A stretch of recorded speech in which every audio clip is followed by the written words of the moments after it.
Now for these two, you'll notice I did not specify what method to use to solve the system. This first one here actually would probably be easiest to solve graphically.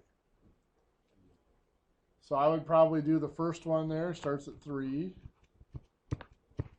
And let's put my dot at 3. From there it goes down 2 over 1, 2, 3, 4, 5.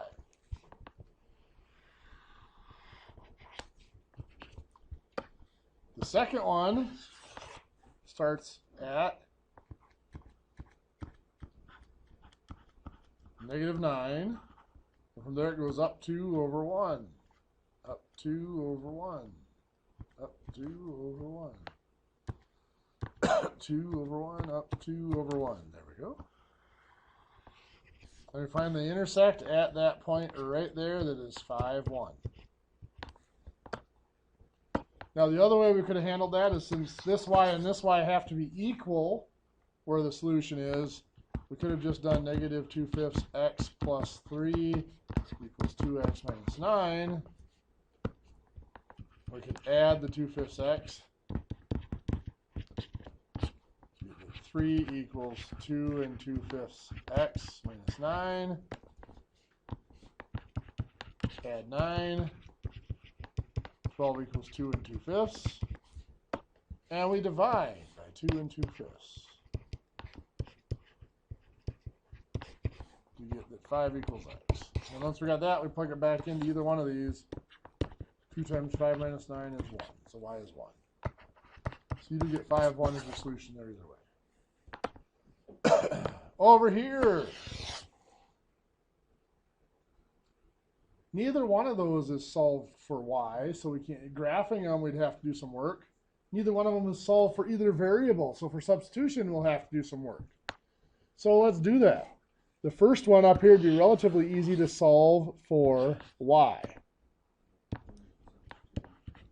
There you go. So we're going to subtract 4x. We end up with y equals 13 minus 4x. So I'm going to pause there. Any questions on where the y equals 13 minus 4x comes from?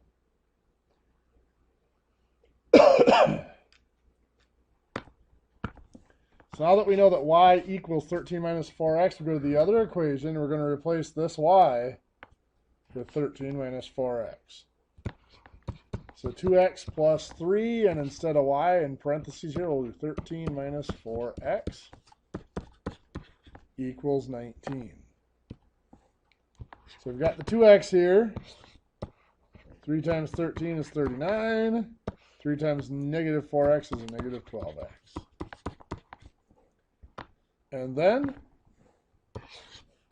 2 and negative 12 is a negative 10x. And now we can solve by subtracting 39. Negative 10x equals negative 20. And then divide by negative 10. X equals 2. Now we have to go back up here and solve for y. I'm going to take this equation here. Y equals 13 minus 4x. And I will put 2 in for x. So y equals 13 minus 8, otherwise known as 5. So I get 2, 5 as the solution to that set of equations. What do you think? Good stuff?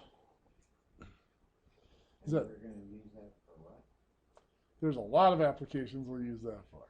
Well, technically, if you're a CNC operator, not so much. But if you got up to the next level, the design and the materials side of it, there are a lot of applications you use system equations for. Yeah, breaking points, melting points, and stuff like that. Composites of alloys, things like that. Composition of alloys, I should say. There's a lot of things like that where it does come into play. But again, that's the half a step above being an operator. If you're going to end up on the floor and you like being on the floor and want to stay there, then yeah, not so much. But if you want to get up into the design side of it, you know, where you're dealing with materials, strength of materials, stuff like that, you use this a lot. So if I'm going to be designing guns, Possibly, yeah. I've never actually worked on designing a gun, but I'm sure it's, you know, strength of materials and all stuff like that is going to be pretty close to the same. You're building a prototype too. You want it to not break the suit. Pretty much, yeah. And go one direction. Well, the whole in the gun design field, there's been a lot of stuff done. I mean, the whole idea of rifling in a gun was a happy accident. Yeah. People don't realize that. They're trying to get it just to not have to be police. Well, and not just that, but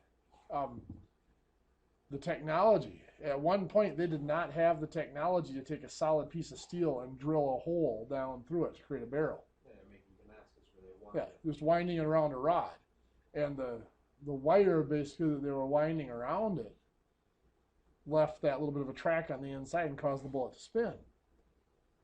And they didn't even realize what it was doing until they did come up with better technology and they made a smooth bore barrel, and they realized that that smooth barrel didn't fire near as well as the old Damascus. Even though it was stronger, it didn't fire near as well. So then they had to go back and figure out, well, what made the other one fire as well, and they realized, oh, there's tracks inside there that the bullet's causing the bullet to spin on the inside of those, the residual of the wire, the surface of the wires that didn't get smoothed out. There's a lot of stuff in science like that that are just happy accidents. That we now know why they help, but it was just a coincidence that they did at first. Like when we came up with nitroglycerin. Yeah. Blew up his bullet. Well, TNT, yeah.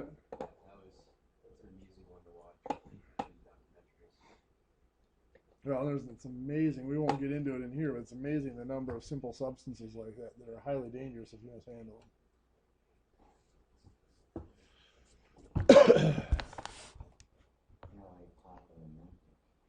Yeah.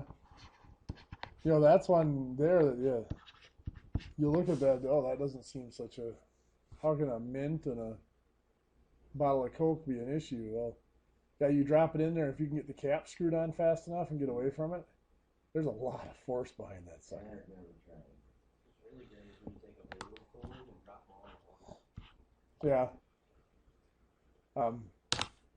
We've done it with, can't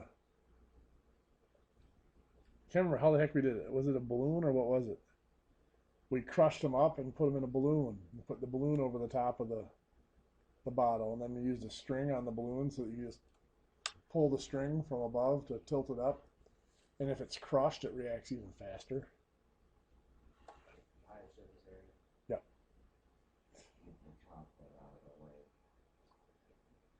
Pretty much.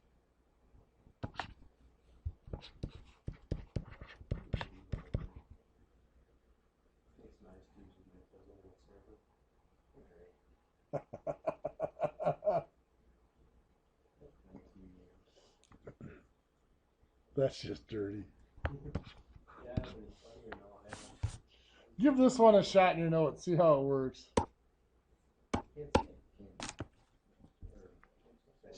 Substitution. So what I would do is probably take that bottom one and subtract 3y from both sides. Get that x equals 14 minus 3y. Does that look familiar? So I'm going to put that in here for x. So now 2 times 14 minus 3y. Now instead of x, I'm going to put in that. Minus 3y equals 1. So 2 times 14 is 28. 2 times negative 3, negative 6y. And minus 3y equals 1. 28 doesn't do anything, but I got negative 6y and negative 3 make negative 9y equals 1. Subtracting 28 gives us negative 9y equals negative 27. Negative 9 divided by negative 9 gives us y equals 3. Then if you go back up into this one, put 3 in there. 14 minus 3 times 3 is 14 minus 9, or 5. X equals 5. How many of you got 5, 3? Did it a little differently? Well, for today we're going to look at a slightly different method that we could use on this one. Now, the first requirement is it has to be set up like this system is here. We have to have the equal signs have to be lined up. Then we have to have the constants. The numbers that don't have any variables have to be lined up in a column.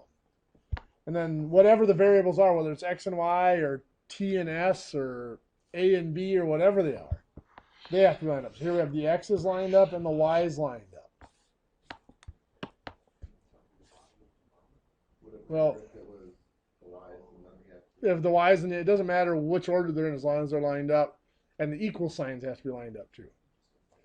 Now, when we solve an equation, like over here, we were able to subtract 28 from both sides. You can add or subtract the same thing to both sides, right? So what I'm going to do here is I'm going to look at this top equation here.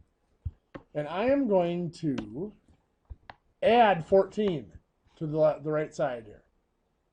And I'm going to add 14 to the left side too. Only on the left side, instead of actually using the number 14, I'm going to use x plus 3y because that second equation tells me that equals 14. Does that make sense? So I'm adding the same thing to both sides of this equation. And that's exactly what's going to happen right there, Russell. We got the 2x and the x make 3x. Negative 3y and positive 3y make 0. They cancel out. Equals 1 plus 14 is 15. And now I have 3x equals 15. I'm going to divide by 3. X equals 5. And now I can go back and find x by putting, or find y by putting 5 in for x in one of those equations. So I'm going to use that second one since there's no negatives in it. So I put 5 in for x plus 3y equals 14. I'm going to subtract 5. So 3y equals 9, and then I'll divide by 3 to get y equals 3. It is a little simpler. But you'll notice this system had a very special property to it. The y's had the same coefficient, same number multiplying them. Only one was positive and one was negative. So that when we combined them, they added up to 0.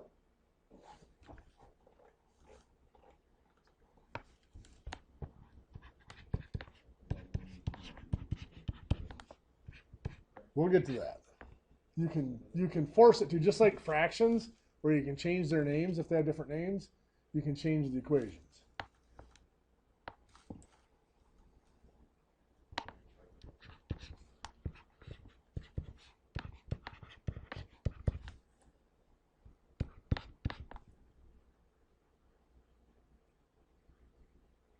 So on this system of equations, our first question, of course, is are they lined up? So I usually find the equal sign first, make sure that's where it belongs. And is it x's, y's, equals, and constant? Say yes. Yes, it is. Good. If I add these, is anything going to cancel out? Yeah, we got negative 5x and positive 5x. Cancel out. Those are gone. Now I've got 2y and negative 3y make negative 1y, or just minus y, negative y. 4 and negative 11 make negative 7. So now I can divide by a negative 1, get y equals 7. And now I have to find x. I go back to either one of these original equations. Now here there's neither one, both of them have negatives in them. Neither one of them is going to be terribly simple. So let's just use this top one. Negative 5x plus 2y becomes 2 times 7 equals 4. Negative 5x plus 14 equals 4. Subtract 14. Negative 5x equals negative 10. And we divide by negative 5. X equals 2. What do you think? Not terrible? So the million-dollar question.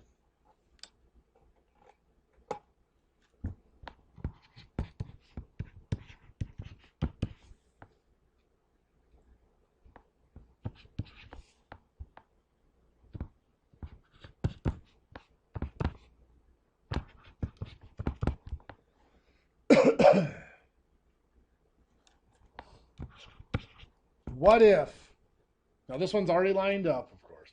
What if they don't cancel out? Well, we have to think in terms of common denominators. Yeah, common multiples is what we need to look at. Look at the x's first. The coefficients on the x, 3 and 5. What would be their least common multiple? 15. So I could change them both into 15s. Now, do I want them to both be a positive 15? No, I want one to be positive and one to be negative, right? So they add up to 0. So I'd have to multiply the top equation by 5 or negative 5, and the bottom equation by 3 or negative 3. One positive, one negative, right? How about the y's? We have 2 and 3 there. What's their least common multiple going to be? 6. So I could change both of those into 6. Now, one of those is already negative. So I could just multiply by positives in both. It doesn't really matter here. It'll be about the same amount of work for either equation. So somebody pick a variable, x or y. X. Let's get rid of the x. So we said that's 15. So this one's going to be times 5. This one's going to be times 3. One of them has to be negative. I'm going to pick the top one to be negative. Why did I pick the top one to be negative? Because I felt like it. Exactly. It really doesn't matter. So now, negative 5 times 3x is negative 15x. Negative 5 times 2y is a positive 10y.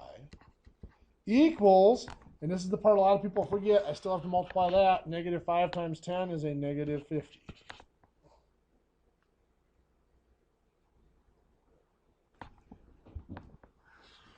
Now I have 3 times 5x is positive 15x. 3 times 3y is a positive 9y. Equals 3 times 26 is 78. Now I add the columns negative 15x and positive 15x. Add up to 0. They cancel out. 10y and 9y make 19y. Equals negative 50 and 78 make 28.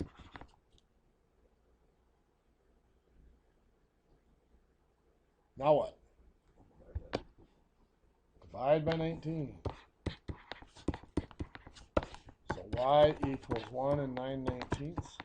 And we go from there. Right?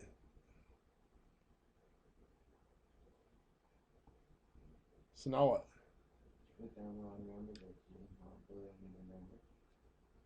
Fractions are now our friends. Remember that.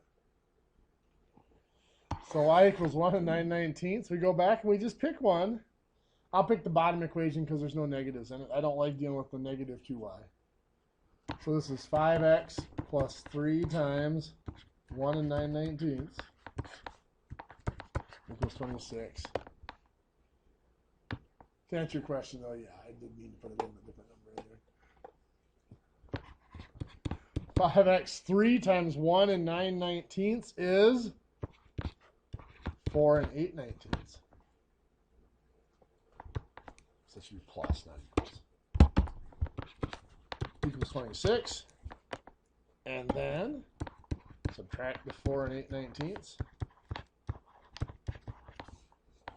So we have 5x equals 21 and 11/19. We divide by 5 to give us the x equals 4 and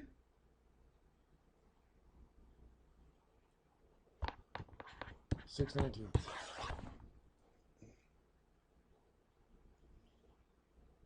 What do you think?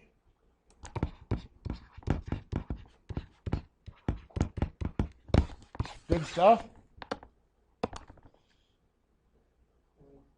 Not so much. We will talk about this more tomorrow. We will talk about some applications tomorrow. I'm going to leave this one, this next part of the decision up to you guys, though. We have two options for our Unit 3 test. I can give it to you to take home over break. We'll have a little bit of time tomorrow to talk about it and get you started on it. Or I can send you home over break with nothing to do and we can come back after break and review for a day and then do the test. Let's get it done. Get it done, take it over the break. That was kind of my opinion. This is one that you're going to have to take it home to finish it either way. So just as well do it when you have 9 days sitting at home. I know you guys are all going to have like nothing to do and be bored for 9 days anyway on break. Because nobody else will have the same idea that I do of giving you stuff to do on a break. Right? So, in your big book, page 413, it is exercise 17-3A. You're gonna be wearing orange to keep your system off the tube. Page 415, exercise 17-3B. And page 416, exercise 17-4. This does wrap up the basics of systems of equations. Like I said, we'll talk about it more tomorrow. We'll look at some applications and stuff like that tomorrow as well. There is another quiz tomorrow, and then I'll give you the test to take home over break.